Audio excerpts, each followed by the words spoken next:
Good morning, everyone. This is Srikanth Rajan, and welcome back to the Stock Market Podcast from MPIinvest.com.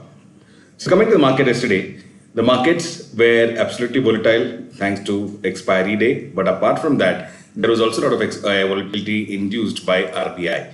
So, we had discussed yesterday morning in the podcast that the RBI monetary policy details would be out by 10 a.m. and market could be, taking some turns based on that.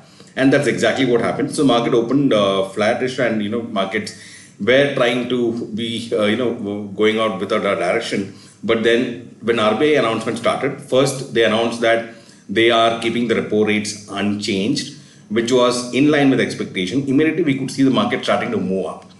Things were looking good. When the next announcement came, they gave a stroke to the banks in India. So what did they do?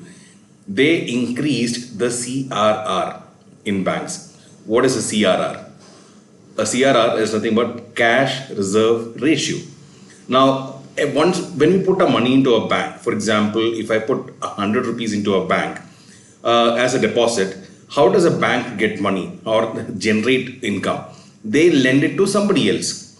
Now, there is something called as CRR, cash reserve ratio, which means there is some portion of the fund that bank has to keep with themselves as a safety reserve and only lend the rest of it. For example, if it is 100 rupees that I deposit in bank, they cannot lend entire 100 rupees to other people as loans, but probably they can lend about 90 rupees or 95 rupees. So 5 rupees is kept as a safety. Now there will be thousands of investors in one bank. So what happens is, with all these 1,000 people, there is this 5 rupees safety deposit which is kept, and the rest of the money is lent. Now that is called the cash reserve ratio.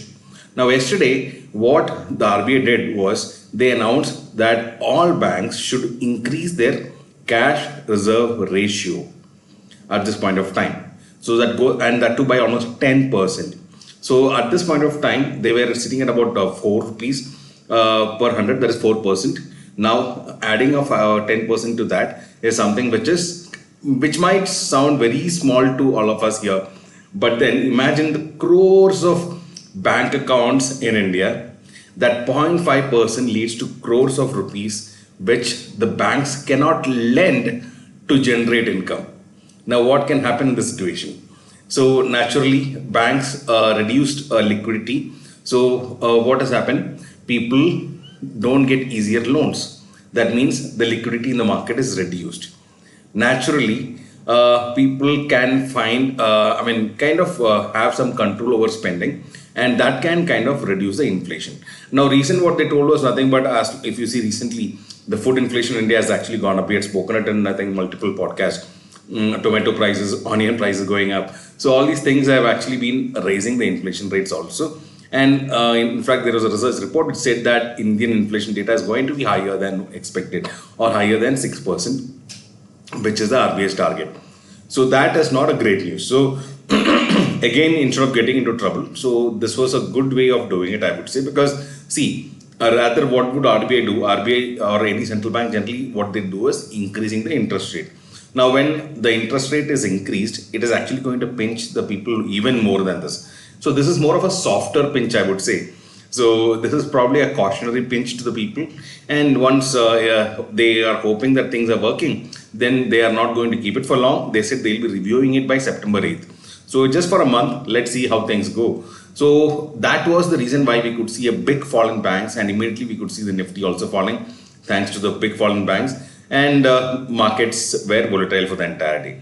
So at this point of time, I feel that the CRR increase has been already absorbed in the market now. So there is no reason for the markets to fall further. But then it is at a very important, crucial support level at this point of time. So we need to watch how the markets behave today. Because the shock has been taken. Now, is the market going to settle here, or will there be further sell-off? But interestingly, yesterday both institutions were on a buying side.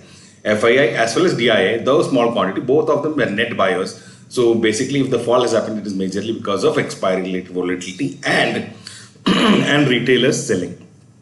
So this is something which could be seen yesterday. So coming for the next week, of course, let us see. Today is a weekend as the market closes for the 2 days weekends. for the weekend. What could happen in the market is something that needs to be watched. Markets can be cautious at this point of time, but then I still see a longer term bullishness. So there might be a short term bearishness, but that is completely fine. However, for direction for next week would take some time. Let us see how the market closes. Based on that, we can discuss in detail on Market Pulse video on Sunday at 7 p.m. So that's it for now. This is Srikanth Rajan signing off. But before we leave, of course, I forgot to tell you two things. One was about LIC and about SAIL sale. So LIC results were out yesterday, and LIC came out with very good results. It was expected, but unfortunately, I don't still see any big interest in LIC. It may kind of help stock recover slightly, but then I don't see a big run in LIC in near future. Not that the company is bad, but little lethargic, I feel. So I don't see any big aggressiveness in LIC yet.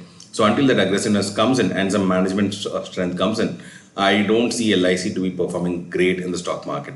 It is more like a white elephant at this point of time. But then, of course, not a bad stock, but of course not a great stock as well. So that is about LIC. Coming to sale results were decent, better than expected. So metals sector could see some positivity.